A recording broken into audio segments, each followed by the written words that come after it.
بسم اللہ الرحمن الرحیم۔ سوال یہ ہے کہ سفر حج سے پہلے کیا آداب ہیں؟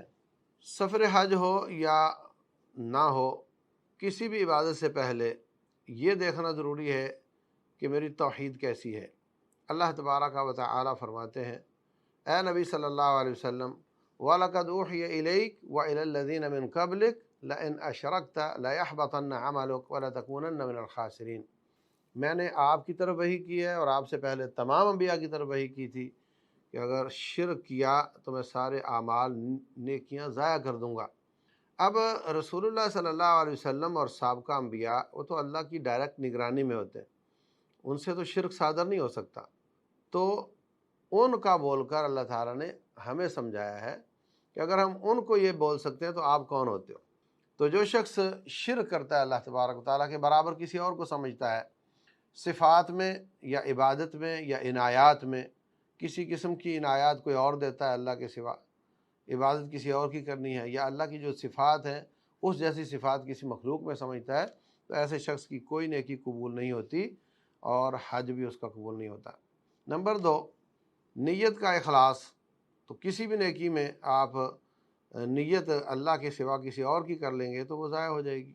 حج میں اگر آپ ہار وار ڈال کے تصویریں بنا رہے ہیں اور وہ حج کے دوران بھی جا کر کے انگلیوں میں تسمیہ پھنسا کے تصویریں بنا رہے ہیں اور فیس بک پہ ڈال رہے ہیں، تو پھر آپ کا کیا مقصد ہے؟ آپ کس مقصد کے لیے گئے ہیں؟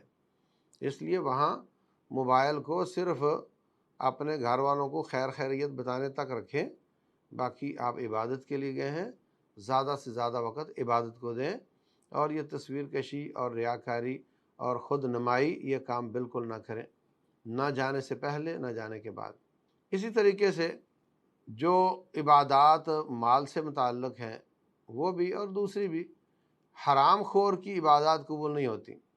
سب سے اعلیٰ ترین عبادت اللہ کی دعا ہے، اللہ سے مانگنا، اور رسول اللہ صلی اللہ علیہ وسلم فرماتے ہیں ایک شخص پراگندہ حال ہے، بال بکھرے ہوئے ہیں، کپڑے گندے ہیں، سفر سے آیا ہے، لمبے لمبے ہاتھ کر کے لمبی لمبی دعائیں کرتا ہے، یا رب یا رب یا رب کہتا ہے، رب فرماتے ہیں میں اس کی دعا کیسے قبول کر لوں؟ کھانا تو اس کا حرام کا ہے، پہننا اس کا حرام کا ہے، غذا اس کی حرام کی ہے، اب میں اس کی دعا کیسے قبول کر لوں؟ تو دعا افضل عبادت ہے اور حج بھی عبادت ہے، تو حرام خور کی عبادات قبول نہیں ہوتی الیاذ باللہ۔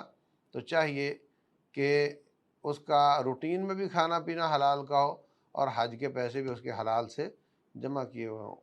میں بڑا پریشان ہوتا ہوں جب یہ دیکھتا ہوں کہ جوئے اور سود کے ساتھ حج کرایا جا رہا ہوتا ہے، پیسے پہلے جمع کر لیے جاتے ہیں، ان کو بینک میں رکھ کر اس پر سود حاصل کیا جاتا ہے اور پھر اس کو حج کروایا جاتا ہے۔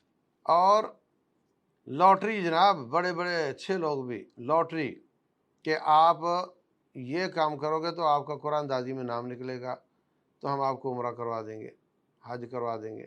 لاٹری تو جوئے کی شکل ہے، اگر اس پہ آپ کی طرف سے کوئی محنت یا پیسہ پے کیا جاتا ہے تو اگر آپ میرے پمپ سے تیل خریدیں گے تو آپ کو کوپن ملے گا، تو ظاہر سی بات آپ باقی پمپ چھوڑ کے اسپیشل اس پہ آ رہے ہیں، پے کر رہے ہیں۔ تو اگر تو ایسا ہو کہ روٹین میں آپ وہیں سے تیل لیتے ہیں، اسی دکان سے آپ سامان لیتے ہیں اور اس نے کوپن بنا دیا تو الگ بات ہے، لیکن اگر اسپیشل یہ کام کرتے ہیں تو آپ نے پے کیا اور اس کی بنیاد پر آپ کو عمرہ کروایا گیا۔ بعض کہتے ہیں جی اتنی ویب سائٹ کلک کر دو، تو یہ دھوکہ ہے بھائی، یہ دھوکہ ہے، فراڈ ہے۔ یہ کلک کرنا، وہ ویڈیو دیکھنا، اس پر آپ کو عمرہ ملے گا، یہ جوئے اور فراڈ پر عمرہ ہو رہا ہے۔